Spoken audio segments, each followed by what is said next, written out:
Good afternoon, everyone. My name is Nayaswami Padma, and I am here for the noontime broadcast on the original teachings of Paramahansa Yogananda. Today I'm still reading from Swami Kriyananda's autobiography, The New Path, and I'd like to share this excerpt. He's still talking about Yogananda's guidance about public speaking to him and to the other speakers at the monastery at the time. So he says, "When I was first learning to lecture, the master gave me the following words of advice. Before lecturing, meditate deeply. Then, holding that meditative calmness, think about what you intend to say. Write down your ideas. Include one or two funny stories. People are more receptive when they can enjoy a good laugh. Then finish with a story from the lessons. After that, put the subject out of your mind. While speaking, keep mentally before you the salient points of your outline, but above all, ask the Spirit to flow through you. In that way, you will draw your inspiration from that inner source and will not speak from ego." What a great formula for public speaking that is. Have a few thoughts, a few points that we want to make. Tell a funny story or two. Make sure some humor gets in there so everyone can relax. People enjoy that. And then speak from inspiration. Try not to create too much of a formula. Have a story in there too. He mentions that, and Swami Kriyananda later in his life would say to us, and make sure the story has a point. It's not just that Yogananda liked ginger ale, but that there's a spiritual point that you're trying to make with that illustrative story. And so, very simple. It makes it sound so easy. I know for me it was not always easy. It's gotten easier with time as we relax more with the knowing that Spirit will speak through us. And again, I want to extend this thought beyond public speaking, because it's the same with virtually everything that we try to do in our lives. It all usually involves some kind of communication.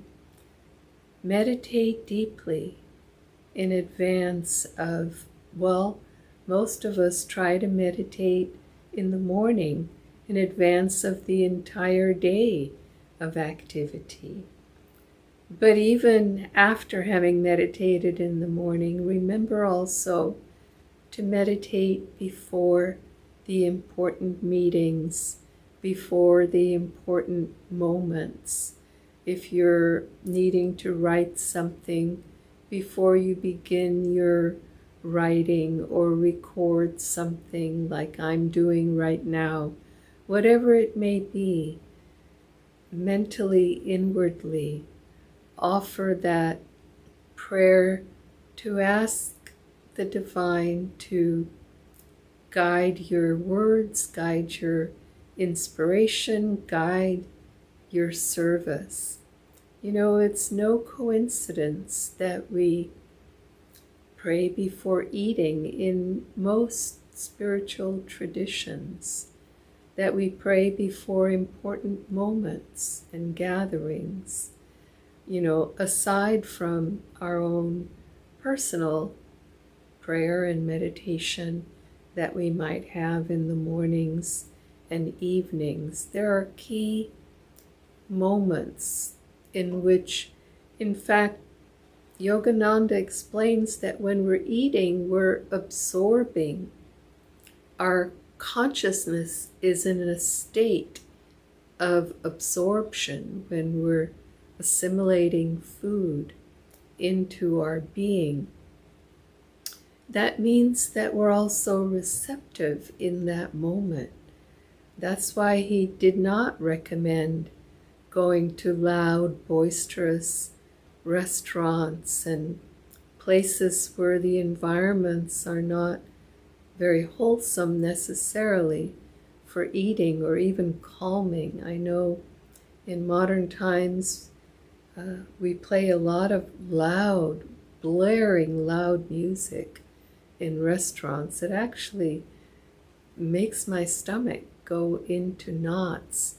And we're in a state of absorption at that point. So eating food that is prepared by people with wholesome and good consciousness, at least vibrations that we don't mind absorbing into our being. I'm getting off on this little tangent here because the point I'm making is that we tend to pray in most spiritual traditions before the taking in of food. There's a reason for that. It is because we're in a state of absorption. And so praying before public speaking, as Yogananda was guiding Swami Kriyananda and others here to do, is, of course, a very, perhaps the most important component of our preparation for public speaking. So the guidelines he gives here are instructive and extremely helpful. I hope you will find them so. Joy to you, and we'll see you again on Thursday. Many blessings. Bye-bye now.